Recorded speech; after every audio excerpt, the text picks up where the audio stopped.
बंधु श्री अरिहंत पद सिद्धे नाम सुखे कार। सूरी पाठके साधुगण हैं जग के आधार।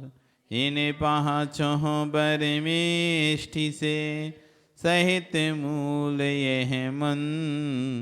अपराह जितव अनादि है नमोकार शुभ मन। नमोकार महामंत्र को नमन करूं सतबार। 40 पढ़ करे लहूँ सातवें धाम सहकार। 40 पढ़ करे लहूँ सातवें धाम सहकार। 40 पढ़ करे लहूँ सातवें धाम हो जह बनते अनादि मंत्र में नमोकार अपराजित मंत्र। 5 पदों से है युक्त सुयंत्र में सर्वे मनोर। 35 अक्षर माने हैं इसमें है 58 मात्राएं भी हैं। अतिशयकारी मंत्र जगत में है सब मंगल में है कहा प्रथम है। जिसने इसका मन मंदिर में इसे बिठाया उसका बेड़ा पार हो गया। भवदधि से उद्धार हो गए। अंजन बना निरंजन क्षण में सूली ही बदली सिंघा। बना भूलों की हिमाला हो गई शीतल अग्नि ज्वाला। जीवन धर से इसी मंत्र को सुना स्वान ने मरना हसन हो।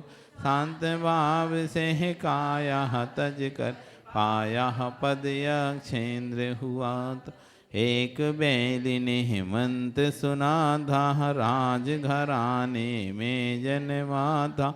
चाँति स्मरण हुआ जब उसको उसने खोजा उपकारी को।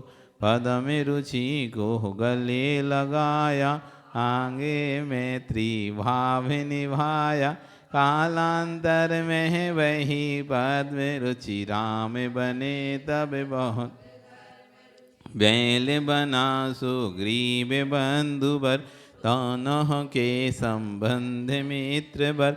रामायण की ही सत्य कथा है नमोकार से मिटी व्यथा है। ऐसी ही कितनी घटनाएं नए पुराने ग्रंथ बताएं।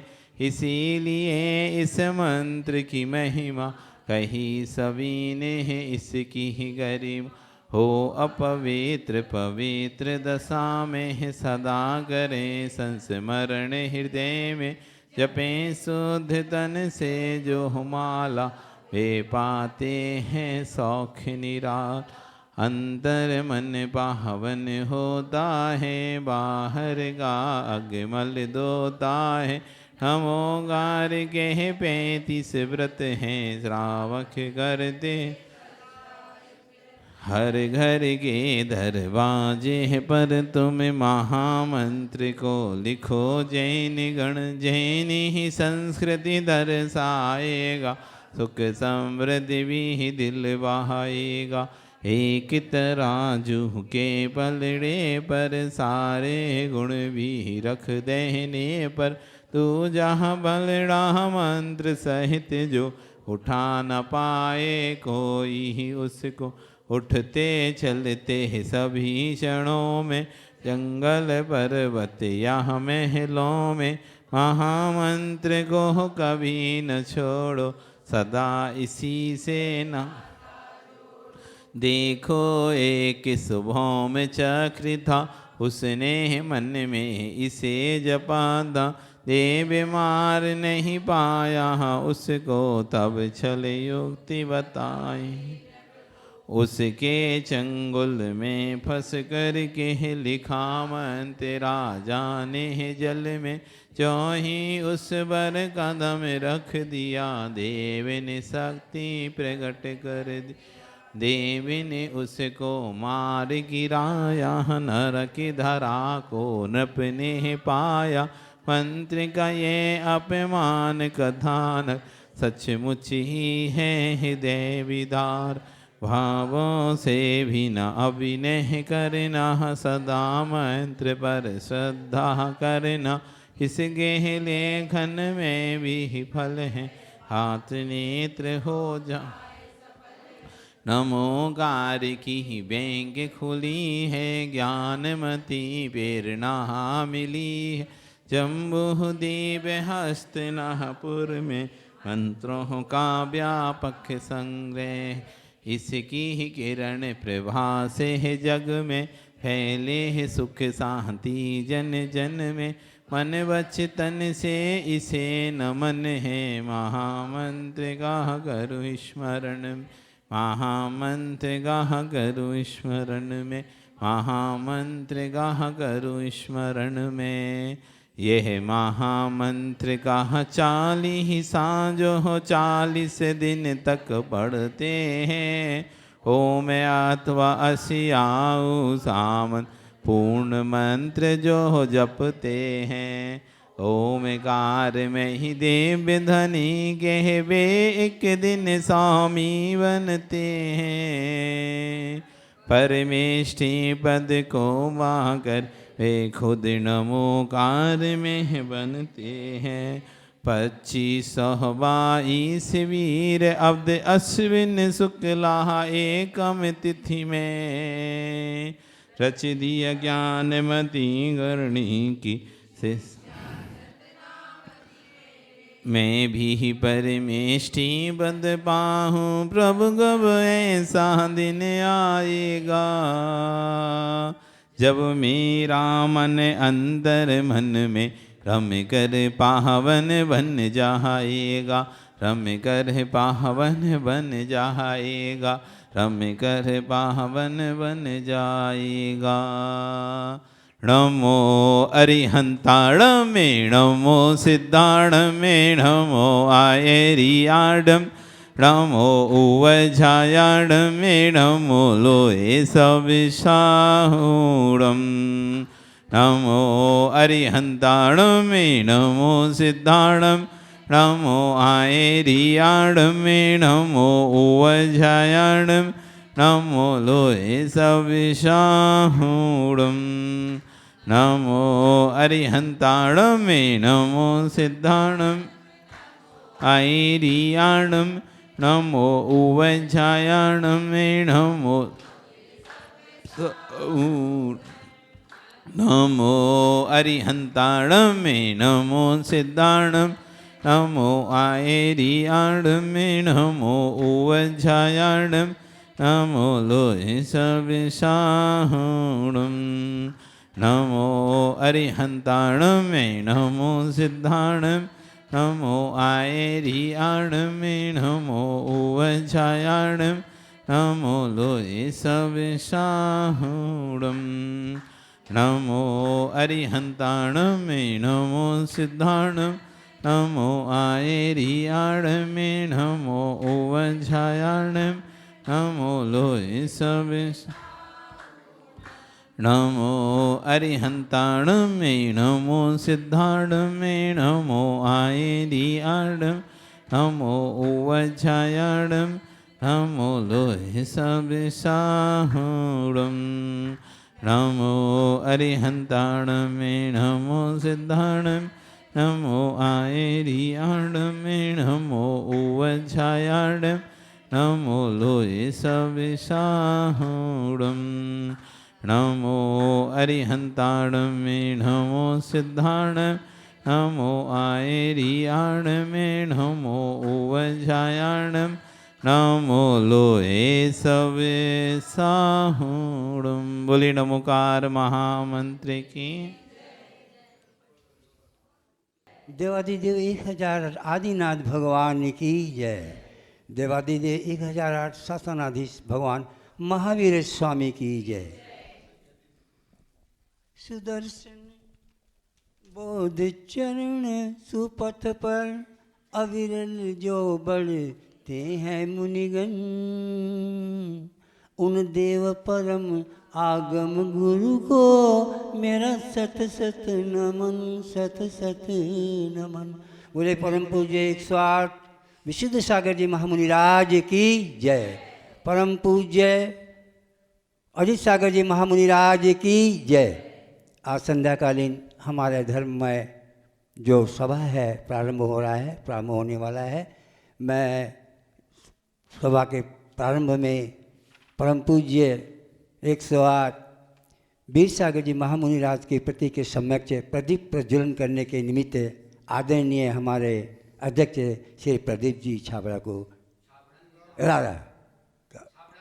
सर निवेदन करता हूँ। आइए।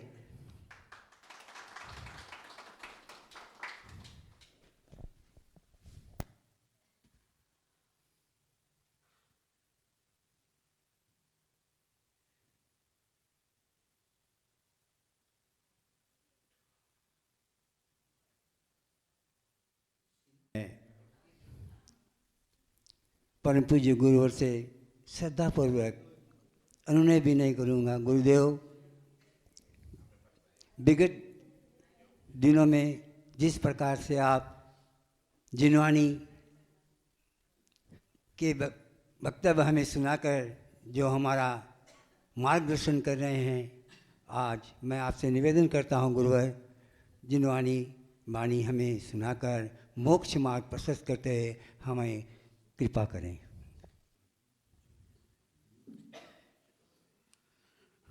ओम नमः सिद्धेभ्यः।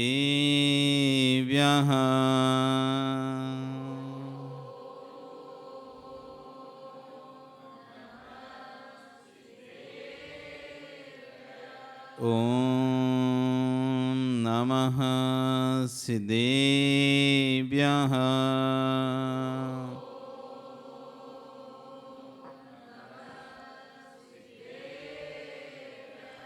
ओम नमः सिद्धेभ्यः।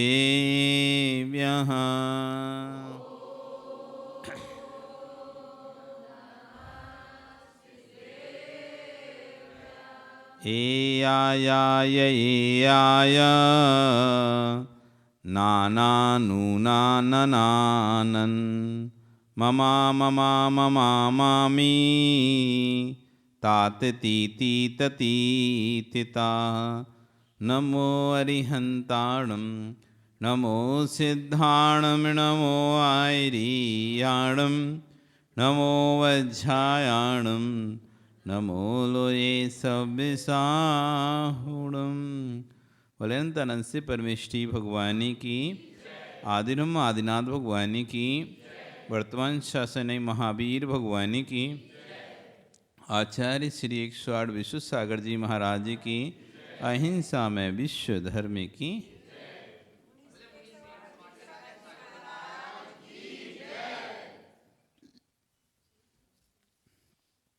वो बंधु, हम यहाँ पर आहार दान की महत्ता को समझ रहे हैं। दाता के गुणों का वर्णन यहाँ पर चल रहा है कि कैसा होता है दाता। तो कल यहाँ बताया था, जिसके अंदर श्रद्धा है, गुरु के प्रति श्रद्धा होना चाहिए। उसको ड्यूटी समझकर नहीं, श्रद्धा से करना चाहिए। श्रद्धा नहीं है, अब प्रदीप जी आपने अपनी देवी से कहा घर में चौका लगाना है, अब वो कहे ऐसा नहीं है, वैसा नहीं है, व्यवस्था नहीं। अच्छा, देवी ने कहा आपसे लगाना है, तो अरे अभी व्यापार चल रहा है, अभी समय नहीं है, ये नहीं है, और पर उसने जिद की तो आपको लगाना पड़ गया। तो क्या आश्चर्य, श्रद्धा जब तक नहीं होगी तब तक आप दाता नहीं कहलाएं। यहाँ तक आचार्य ने कहा है, यदि किसी घर में पति यदि तैयार नहीं है आहार कराने के लिए और पत्नी चौका लगाए तो मत जाओ उस घर में। क्यों? आप तो भोजन कर जाओगे, आहार कर जाओगे, बाद में लड़ाई होगी उसके घर में, बाद में लड़ाई होगी। अगर अब पति तैयार है पत्नी तैयार नहीं तब भी मत जाओ, क्योंकि किलकिल करके बनाएगी। अब बनाना तो पड़ेगा ना, आर्डर है, मना कर नहीं सकती।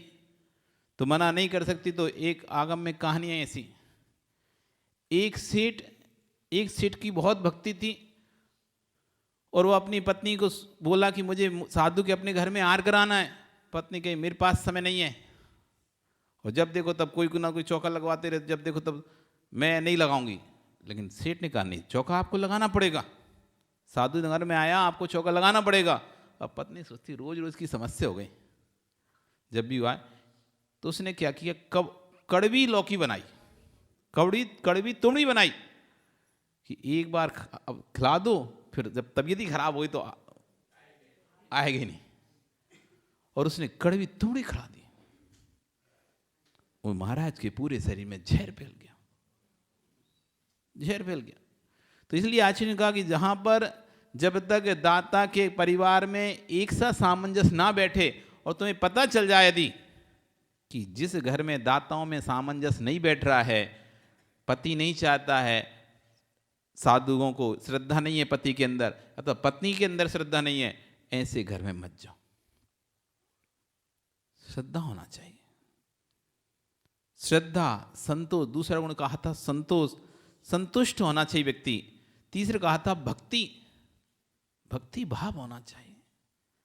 जिसके अंदर अब भक्ति होती है, श्रद्धा होती है, वो हजारों किलोमीटर दूर से भी आ जाता है। और जिसके अंदर भक्ति नहीं है, वो पास के पास में नहीं आ पाता। आज ये श्रावक कहाँ दूर से चल के आए, किस बल पर चल के आए? 2 दिन का ट्रेन का सफर आदमी क्यों करेगा? क्या मिल रहा है यहाँ के? अपनी धन खर्चा करके, अपना समय खर्चा करके, परिवार को छोड़कर यहां तक आ रहा है। किसके बस होकर? भक्ति के बस होकर। जब अंतरंग में भक्ति आती है तो फिर दूरियां दिखाई नहीं देती। जब अंतरंग में भक्ति आती है तो दूरियां दिखाई नहीं देती, सारी दूरियां भी नजदीक में बदल जाती हैं।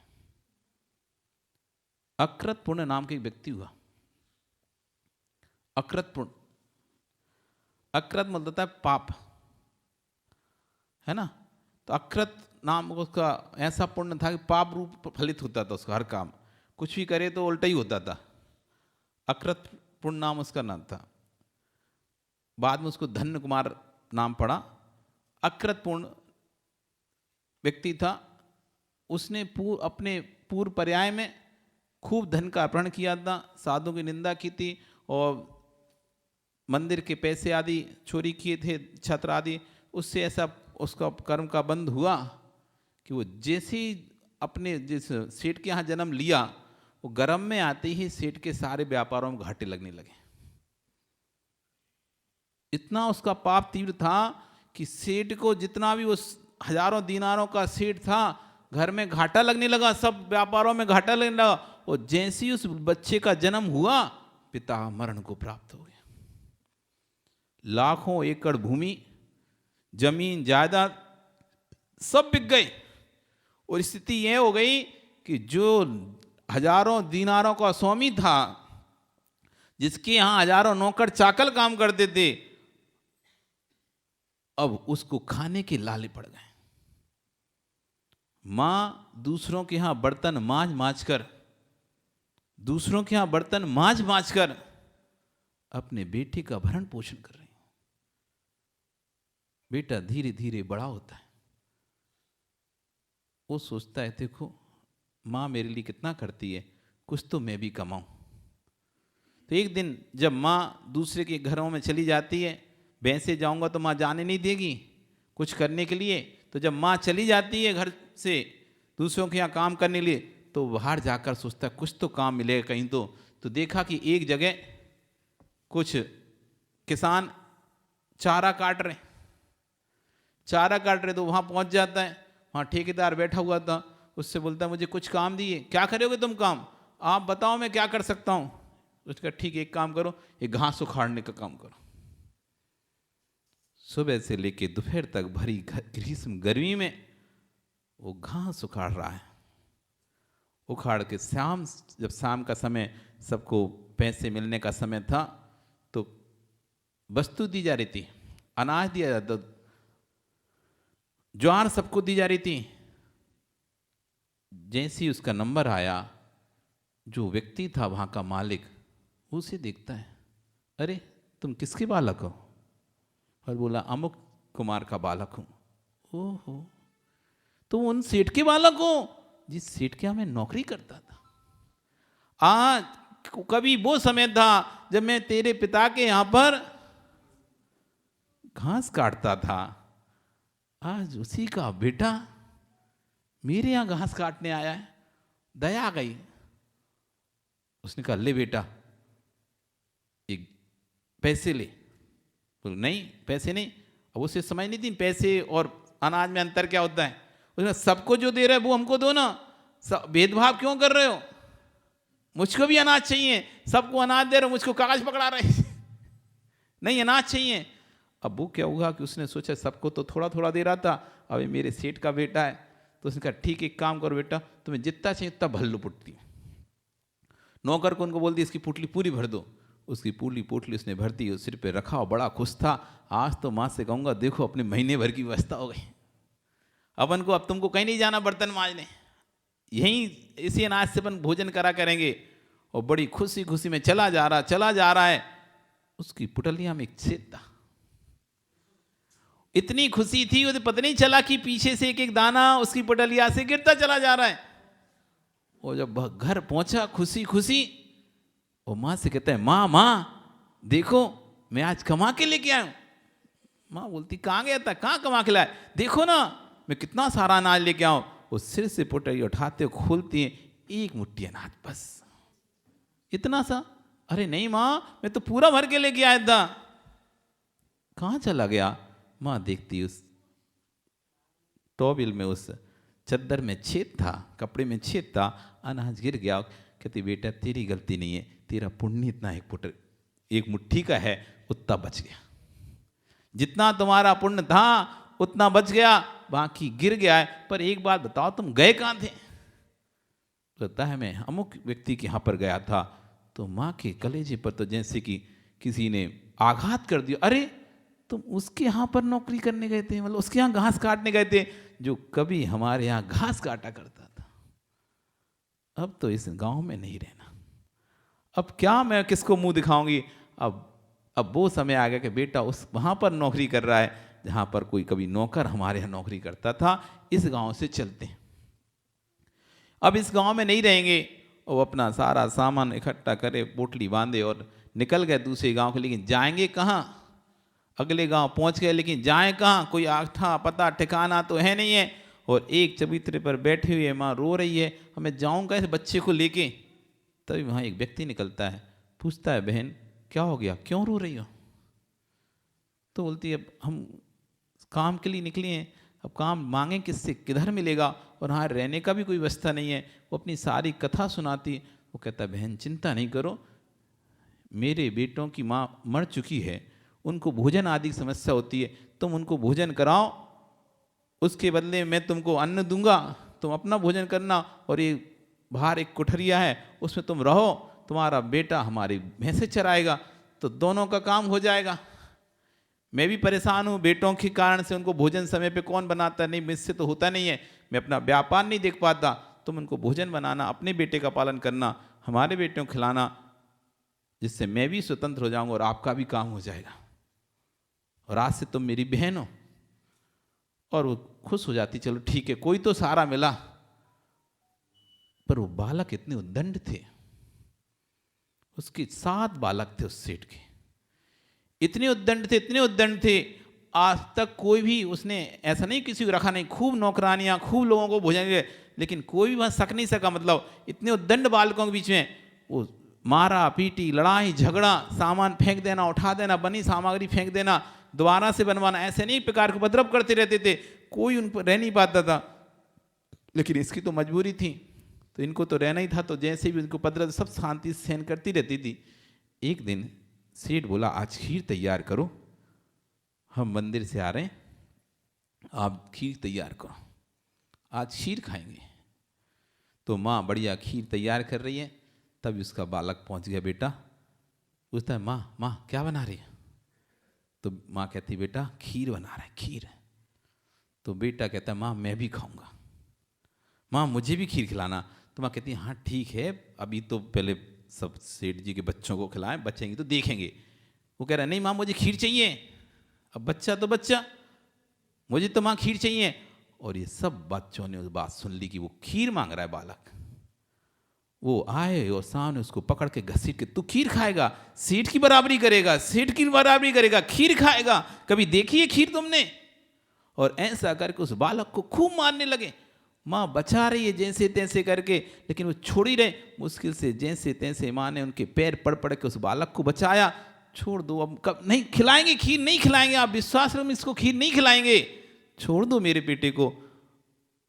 उन्होंने खूब पीटा, उसका पूरा चेहरा मेरा सब सूज गया। जैसे तैसे उसे छुड़ाया, रो रहा है।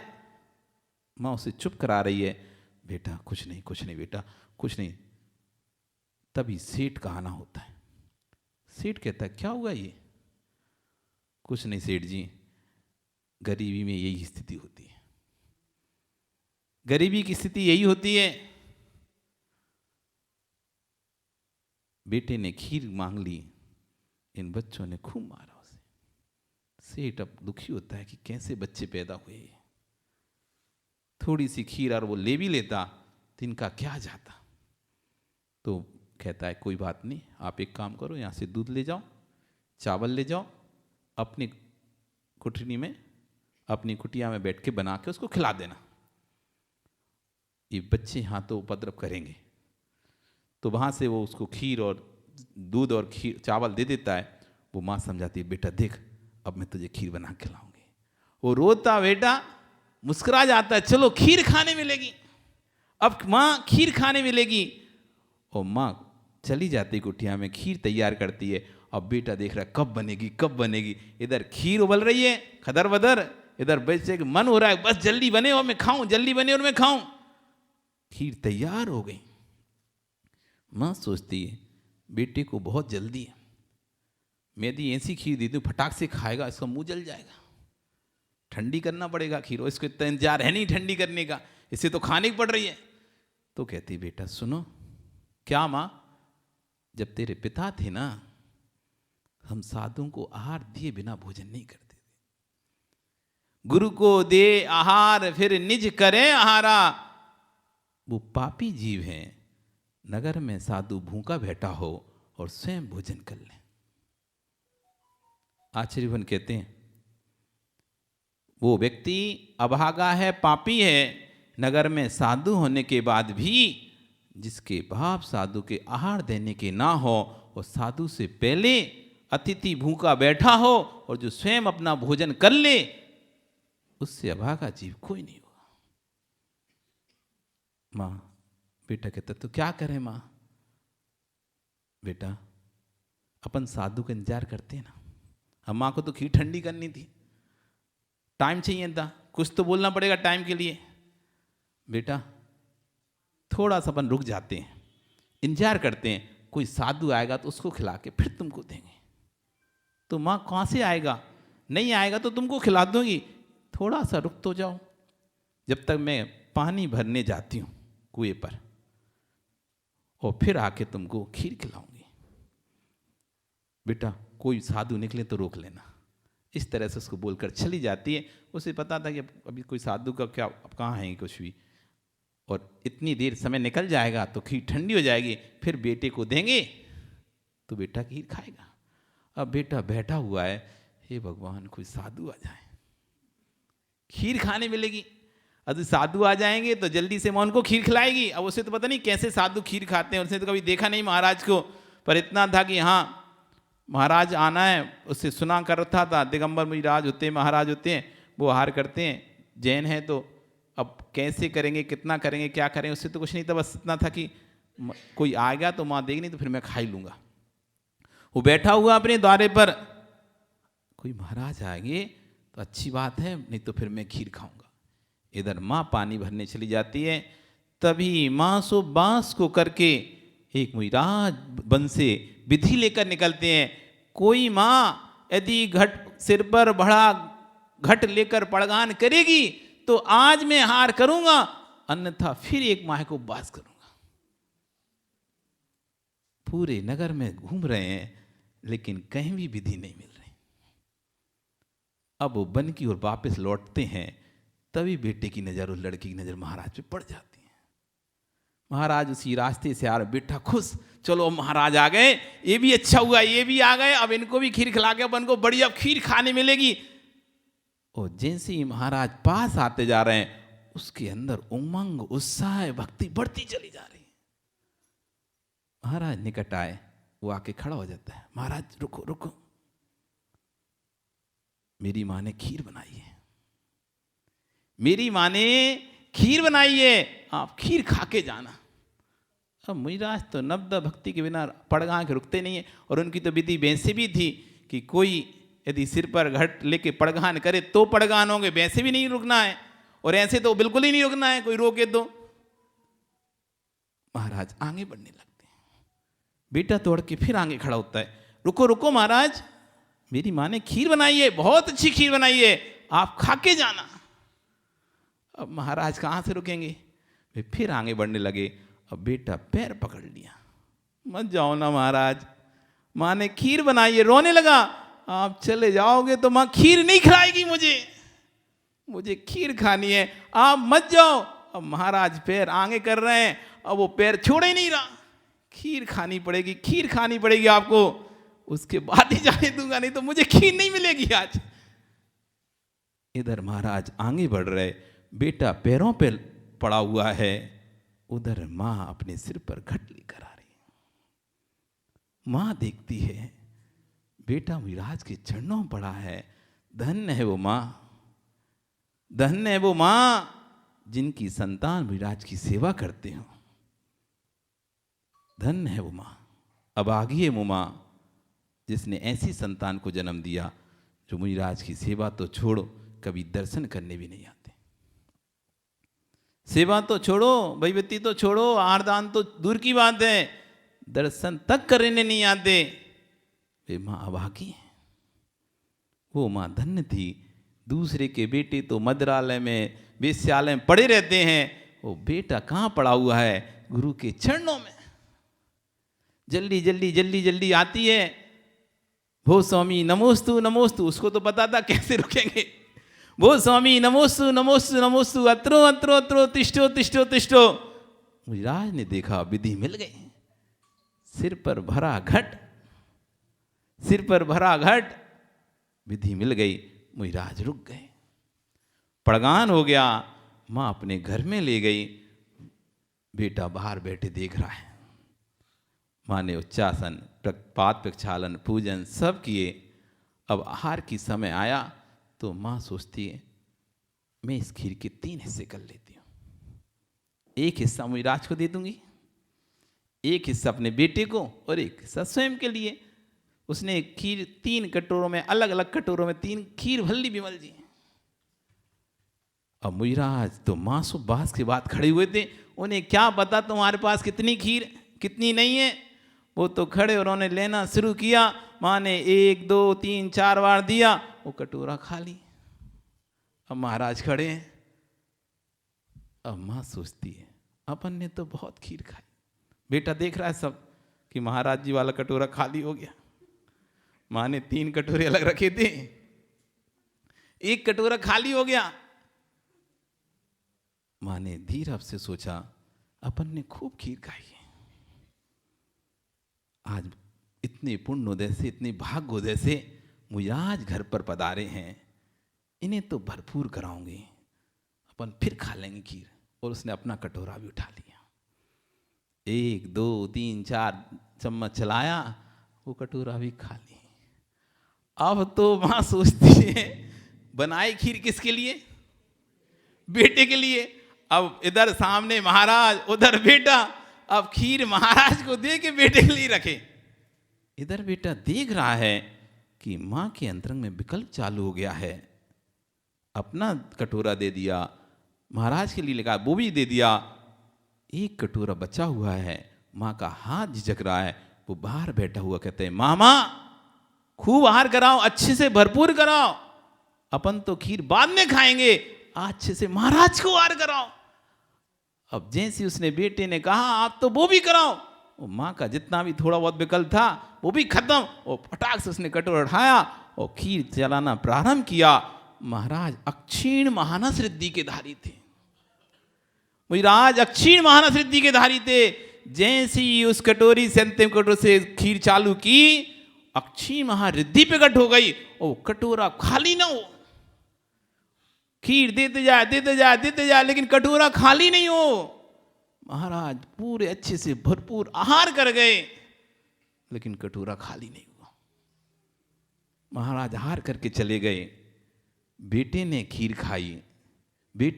खाई, खीर खत्म नहीं हुई।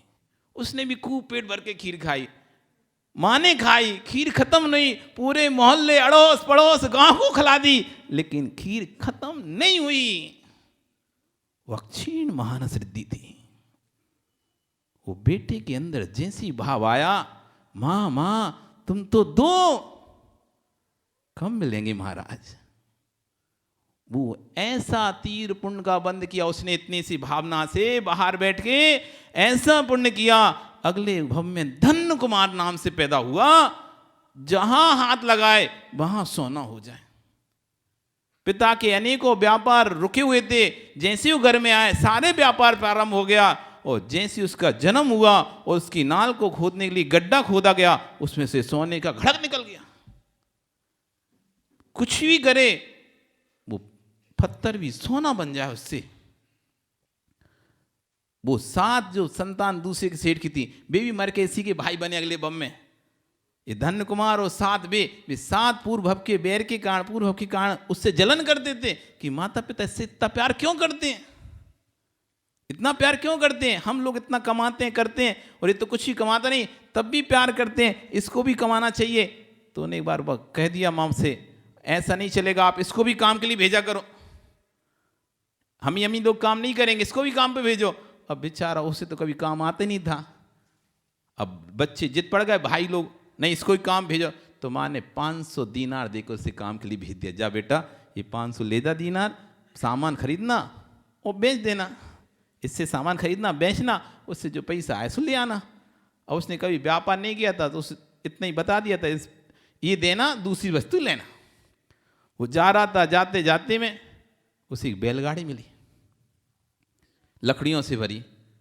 वो रोकता उसे, ये बैलगाड़ी हमें दोगे क्या। और उस बैलगाड़ी की 100 दीनारों की कीमत थी।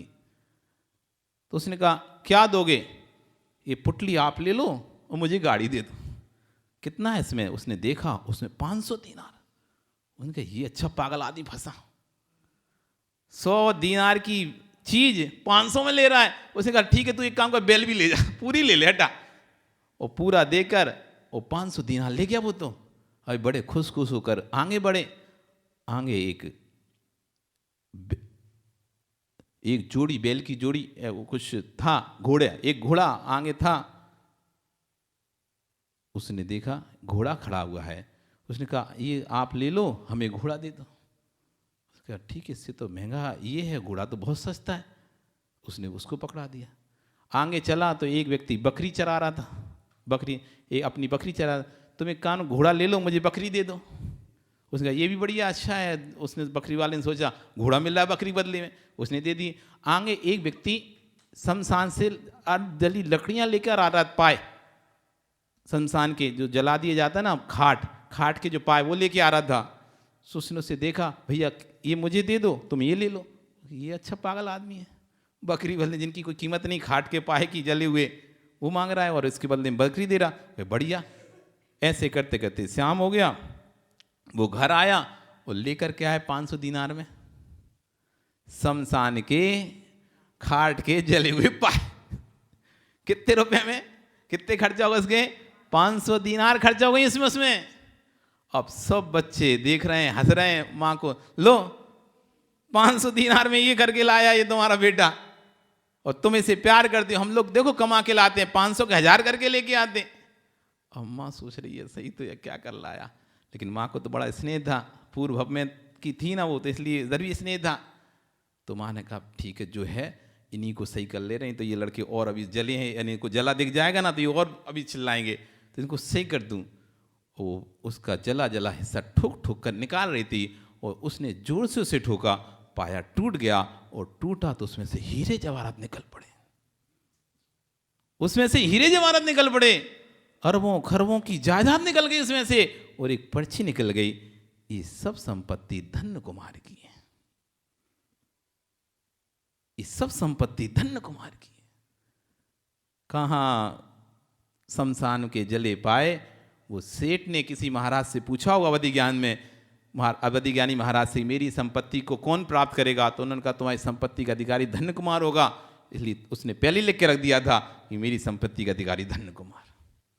वो संपत्ति वाले जो भाई थे वो और जलन हो गई कि हम तो हंसी सोचे थे, इसकी हंसी उड़ाएंगे, इसके तो और हीरे जवाहरात आ गए, 500 दीनार की और अमूल चीज़ मिल गई, इससे तो हम क्या कमा पाते, उससे कई गुना इसने कमा दिया। हर तरह से वो जलते थे, उसको मारने का प्रयास करते थे। उसे एक भूत के महल में भेज दिया, वहाँ से कोई वापस नहीं लौटता था। वहाँ भी भूत वहाँ इंतजार कर रहा था धन्य कुमार का, भैया तुम आ गए, ये संभालो अब पैसा धन संपत्ति, हम तुम्हारे इंतजार कर रहे थे। उन्होंने उसे एक नदी में फेंक दिया धन कुमार को। वो नदी पार धन कुमार देखा कि देखो मेरे भाई मुझे मारना चाहते हैं, अब मैं वापस घर नहीं जाता, मैं नदी पार करके दूसरी तरफ जाता हूँ। वो नदी पार करके दूसरी तरफ गया, दूसरे राज्य में पहुंचा, तभी वहाँ का राजा मर चुका था उधर, और राजा से भीन था। तो निर्णय किया गया किसको राजा बनाया, क्योंकि राजा कोई उत्तराधिकारी नहीं था। तो राजा का जो मुख्य हाथी था उसको एक माला पकड़ा दी गई, ये हाथी जिसके गले में ही माला डाल देगा वो इस राज्य का राजा हो जाएगा। इधर धन्य कुमार नदी पार करके जैसे तैसे वहां पहुंचे उस पार, और एक पेड़ के यहाँ शांति से बैठा हुआ था। ये उधर हाथी पूरे नगर में घूमता घूमता घूमता उसी पेड़ के पास आ गया और धन्य कुमार के गले में माला डाल दी। सभी लोगों जयकार जयकार, राजा धन्य कुमार की जय हो, और उसको राज्य मिल गया। किससे ये सब क्या हुआ? ये दान की भक्ति के प्रभाव से हुआ है। बैठा बैठा बाहर भक्ति से अनुमोदन कर रहा था, मां तुम तो दो, कब मिलेंगे फिर महाराज, कब आएंगे फिर महाराज, आप तो खिलाओ, अपन तो फिर खा लेंगे। ये भक्ति गुण होता है। जिस श्रावक के अंदर ये भक्ति गुण आता है ना, फिर उसको कोई कुछ नहीं दिखता, फिर प्रभु और गुरु दिखते हैं। तो कह रहे हैं भक्ति। फिर चौथा गुण कह रहे हैं दाता का होता है विज्ञान, विशिष्ट ज्ञान। विवेक भी जिसे कहते हैं कि किस वस्तु के ऊपर क्या वस्तु चलानी है। ऐसा नहीं कि कोई भी चीज़ हाथ में लेके खड़े हो गए, हमें तो अब यही चलाना है। अरे सामने वाले ने अभी दूध पिया था, दूध दिया था, अब तुम रस लेके खड़े हो, हम रस चला के ही मानेंगे, हम रस चला के ही मानेंगे। अभी उन्होंने मिष्ट दिया था, अब अम्ल चला दोगे, बीच अंदर एसिड बन जाएगी, गैस बन जाएगी, बीमार हो जाएंगे। विज्ञान नाम का गुण होना चाहिए।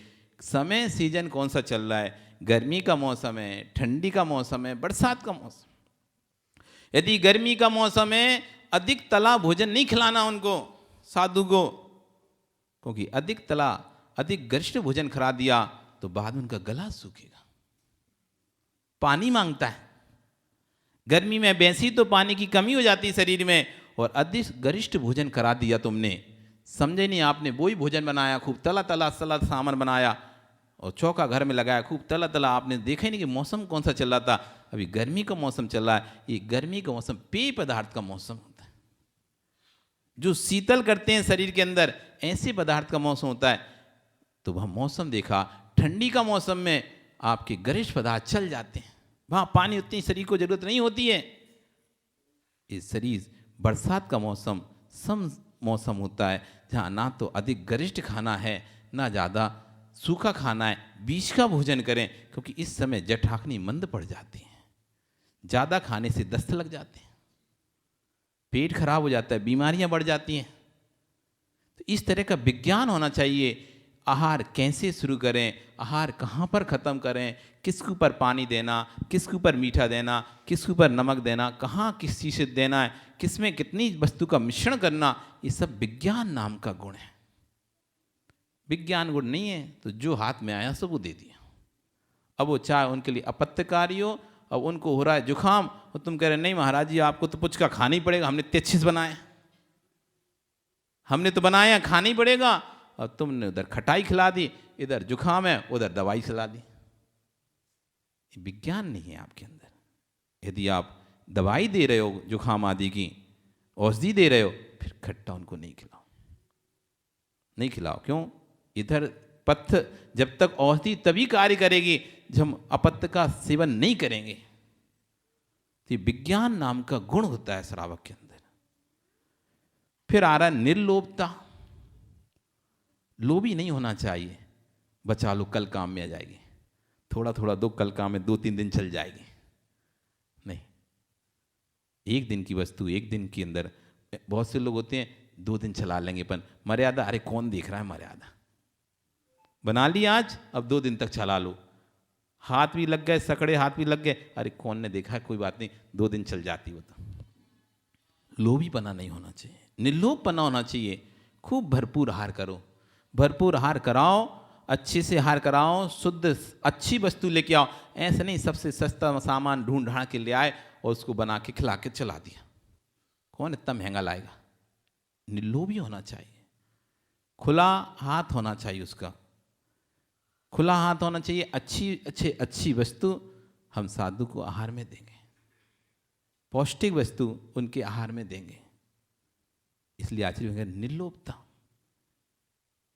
फिर अगला कह रहे हैं क्षमा। क्षमा नाम का गुण होना चाहिए उसके अंदर। कोई ने यदि उसकी वस्तु उसने ही बनाई थी और कोई ने उसको नहीं देने दी तो गुस्सा नहीं आना चाहिए उसे। क्षमा नाम को उनके अंदर गुण होना चाहिए। जो भी दाता हो, कोई कुछ ही बोल दे, ओम शांति, ठीक, कोई बात नहीं, ये तो भाई लड़ने पर शुरू हो जाए, तुमने हमसे ऐसा कैसे बोल दिया, लड़ने शुरू हो जाता है वहां पे। तो कह रहे हैं क्षमा। क्षमा नाम का दाता के अंदर गुण होना चाहिए। और एक है सत्य। आप सत्य बोलो। वस्तु छिल गए हो तो बिल्कुल हट जाओ। लोभ में, आहार दान के लोभ में छिल गए, पर कोई नहीं छिल गए, नहीं हम नहीं छिले, या कोई वस्तु शुद्ध नहीं थी वो भी शुद्ध कह के दे दी, अशुद्ध वस्तु को भी शुद्ध बता के दे दिया। सही नहीं बोला आपने। आपको लग रहा था कि महाराज ने पूछा लैन पाल लिपस्टिक नहीं लगाए, और आपको याद आया पैर में तो लगी है, लेकिन अब पैर अब देखी नहीं किसी ने, नहीं कोई नहीं लगा रहा है, वो फटाक से एक दे के निकल ली। नहीं लगी है, आपको पता है, तो बिल्कुल पीछे हो जाओ। ऐसा समझो हमारी इंसल्ट हो जाएगी। अब यदि हम बता देंगे यहाँ पे हाँ हम लगा के आए, तो लोग क्या कहेंगे, यार इतना ज्ञान नहीं तुमको, लगा के आ गए। तो वहाँ कह रहे हैं आचार्य भगवान सत्य नाम का गुण होता है। जो है सो वहाँ बोल दिया। अब हम इतना ये हमारे पास, या जो भी है, असत्य का उपयोग ना करके, असत्य का सहारा ना लेके अपनी वस्तु चलाने के चक्कर में, उन्होंने कहा इसमें नमक तो नहीं है, आपने नमक डाल के लाए थे अब सामग्री में, अब कैसे बोले है, हाँ नहीं महाराज जी नहीं है, ले लो। अब इतना कम था कि पता भी नहीं चलेगा, या उनका शक्कर तो नहीं इसमें, उनका शक्कर हटा दी थी, अब चलाना था वस्तु, नहीं शक्कर नहीं, आप तो लो, वो दे दिया। इस तरह से झूठ बोलकर हार करा दिया। तो कह रहे असत्य नहीं होना चाहिए, सत्य बोलकर हार कराओ। यदि मर्यादा की वस्तु हो, सोले की वस्तु हो, आपने बनाई हो, अथवा आपने देखी हो, लाए हो, पूछा हो आपने, इसलिए जब भी चौके में हार दो ना, तो पूछ लेना चाहिए एक बार आपको, हम आपके चौके से हार दे सकते हैं कि नहीं दे सकते। कहीं भी किसी के घर में भी जाओ, उस दाता से पूछ लो, सब वस्तु ठीक है, हम हार दे सकते हैं क्या? ओके हाँ सब अच्छा है, दे सकते हैं, बिल्कुल दो। ऐसा नहीं पहुंचे और उठाए और देना शुरू कर दिए। वो रखा ही नहीं था देने के लिए, वो अलग रखा, हटा के रखा था। ये चीज़ खराब हो गई तो उसमें बाल निकल गया, कुछ हो गया तो उसने अलग हटा दी कटोरी, और तुम पहुंचे, देखी ढूंढी कहाँ है, और वहाँ दिख गई तुम्हें, और तुमने उठाई फटाक से और दबा के दे दी। इसलिए पूछना चाहिए अमुक सामग्री ठीक है कि नहीं है, हम दे सकते हैं साधु को आहार में। जब वो कह दे हाँ तो फिर दे दो, वो मना कर दे तो वापस रख दो। तो सत्य नाम का इस तरह से दाता के श्रद्धा, संतोष, भक्ति, विज्ञान, विवेक, विज्ञान और विवेक एक ही हो गया, निर्लोभता, क्षमा और सत्य, ये दाता के 7 गुण हैं। सप्त गुणों से जो युक्त दाता होता है, ऐसा दाता ही उत्तम भूमि का बंध करता है। कहाँ का बंध करता है? उत्तम भूमि में जाता है।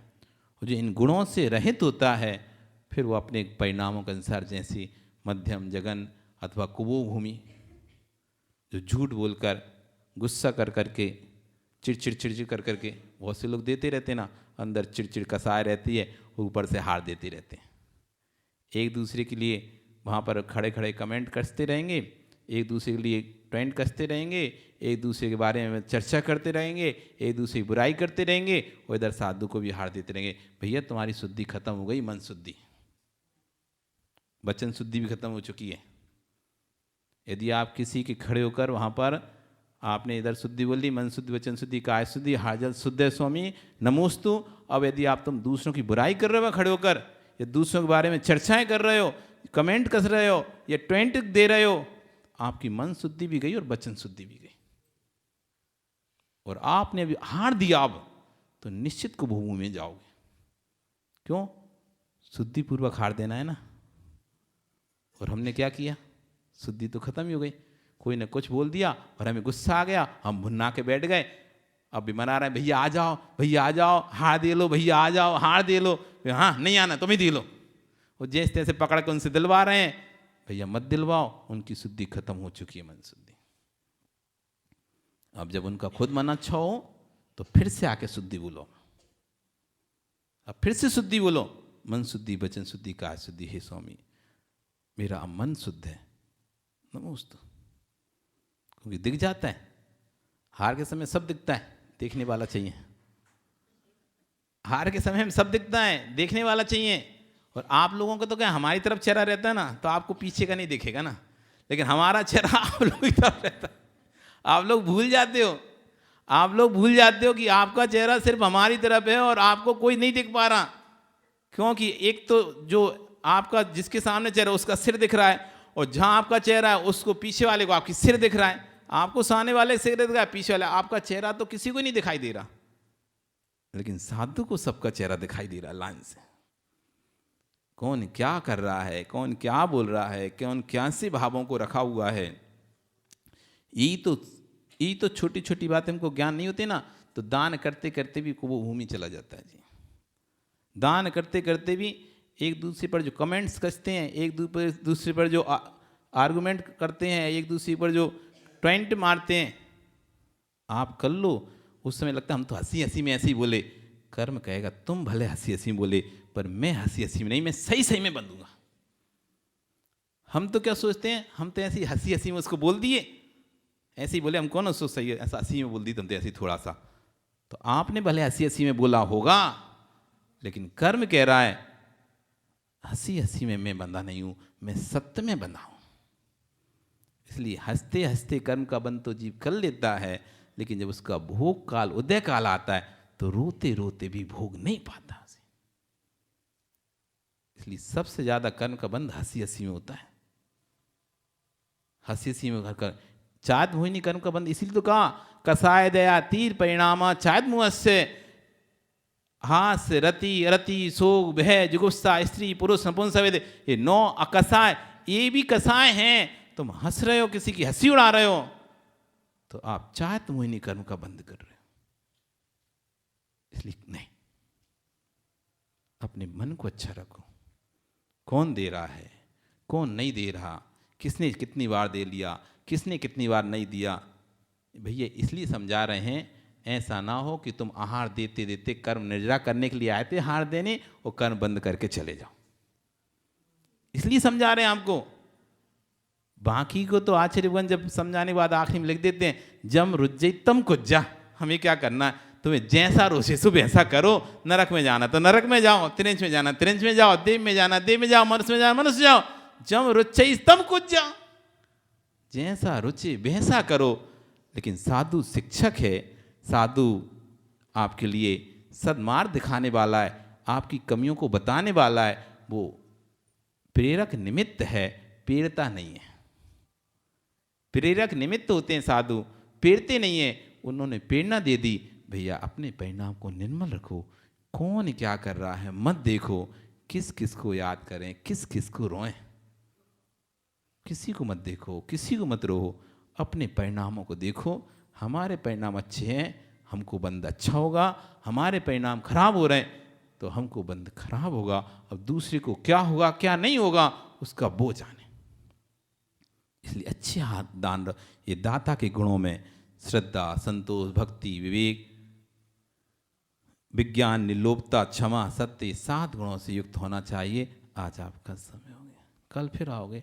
पर्याय रही तो आगे बताएंगे कि किन किन परिणामों को करने से कौन कौन से दाता कौन कौन से परिणाम कर लेता है आहार के समय, क्या क्या इच्छाओं से युक्त होकर आहार दे देता है, उसमें खोजना बाप कि कहीं ऐसे हमारे परिणाम तो नहीं होते। दान देते समय किन किन प्रकार के कैसे कैसे परिणाम जीव के हो सकते हैं, देते देते भी किन किन कामनाओं से इच्छाओं से भरकर ये जीव दान दे सकता है, इस सब की चर्चा आचार्य भगवान करेंगे। बोली भगवान महावीर स्वामी की। चले जिनवाणी स्तुति।